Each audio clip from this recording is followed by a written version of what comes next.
Hello ಸ್ನೇಹಿತರೆ, ನಿಮ್ಮ ಪಾಠಶಾಲೆ ಚಾನಲ್ನಲ್ಲಿ ಪದಬಂಧಕ್ಕೆ ತಮಗೆ ಮತ್ತೊಮ್ಮೆ ಸ್ವಾಗತ ಸುಸ್ವಾಗತ. ಇವತ್ತಿನ ವಿಡಿಯೋದಲ್ಲಿ ಇತಿಹಾಸಕ್ಕೆ ಸಂಬಂಧಪಟ್ಟಂತಹ ಪದಬಂಧವನ್ನು ನಾನಿವತ್ತು ಬಿಡಿಸೋಕ್ಕೆ ಹೋಗ್ತಾ ಇದ್ದೀವಿ.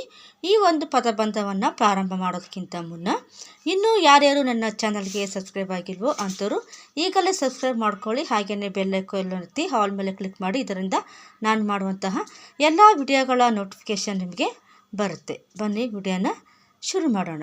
ಮೊದಲನೇ ಪ್ರಶ್ನೆ, ಎರಡನೇ ಕರ್ನಾಟಿಕ್ ಯುದ್ಧವು ಈ ಒಪ್ಪಂದದೊಂದಿಗೆ ಮುಕ್ತಾಯವಾಯಿತು. ಉತ್ತರ ಗೊತ್ತಿರೋರು ಉತ್ತರವನ್ನು ಕಾಮೆಂಟ್ ಮಾಡಬಹುದು. ಸರಿಯಾದ ಉತ್ತರ ಪಾಂಡಿಚೇರಿ ಒಪ್ಪಂದ. ಮುಂದಿನ ಪ್ರಶ್ನೆ, ಮೂರನೇ ಕರ್ನಾಟಿಕ್ ಯುದ್ಧದ ಸಮಯದಲ್ಲಿ ವಾಂಡಿವಾಶ್ ಕೋಟೆಗೆ ಮುತ್ತಿಗೆ ಹಾಕಲು ಪ್ರಯತ್ನಿಸಿದವರು. ಸರಿಯಾದ ಉತ್ತರ ಕೌಂಟ್ ಡಿ ಲಾಲಿ. ಮೂರನೇ ಪ್ರಶ್ನೆ, ಮೂರನೇ ಕರ್ನಾಟಿಕ್ ಯುದ್ಧವು ಈ ಒಪ್ಪಂದದೊಂದಿಗೆ ಮುಕ್ತಾಯವಾಯಿತು. ಉತ್ತರ ಗೊತ್ತಿರೋರು ಉತ್ತರ ಕಾಮೆಂಟ್ ಮಾಡಬಹುದು. ಉತ್ತರ ಪ್ಯಾರಿಸ್ ಒಪ್ಪಂದ. ನಾಲ್ಕನೆಯ ಪ್ರಶ್ನೆ, ಪ್ಲಾಸಿ ಕದನವು ಬ್ರಿಟಿಷರು ಮತ್ತು ಇವನ ನಡುವೆ ನಡೆಯಿತು. ಉತ್ತರ ಸಿರಾಜ್ ಉದ್ ದೌಲಾ. ಐದನೆಯ ಪ್ರಶ್ನೆ, ಈ ಯುದ್ಧದ ಪರಿಣಾಮವಾಗಿ ಮೀರ್ ಜಾಫರನು ಬಂಗಾಳದ ನವಾಬನಾದನು. ಉತ್ತರ ಪ್ಲಾಸಿ ಕದನ. ಆರನೇ ಪ್ರಶ್ನೆ, ದ್ವಿಪ್ರಭುತ್ವ ಪದ್ಧತಿಯನ್ನು ಇವನು ಜಾರಿಗೆ ತಂದನು. ಯಾರಿರ್ಬೋದು ಉತ್ತರವನ್ನು ಕಾಮೆಂಟ್ ಮಾಡಿ. ಸರಿಯಾದ ಉತ್ತರ ರಾಬರ್ಟ್ ಕ್ಲೈವ್.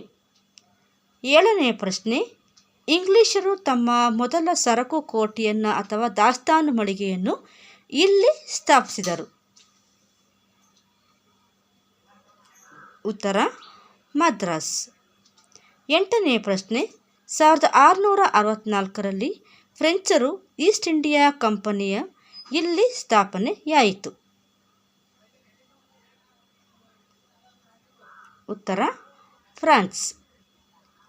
ಒಂಬತ್ತನೇ ಪ್ರಶ್ನೆ, ಮೊದಲ ಆಂಗ್ಲೋ ಮರಾಠ ಯುದ್ಧದ ಸಮಯದಲ್ಲಿ ದೆಹಲಿಯ ಸಿಂಹಾಸನದಲ್ಲಿ ಇದ್ದವರು.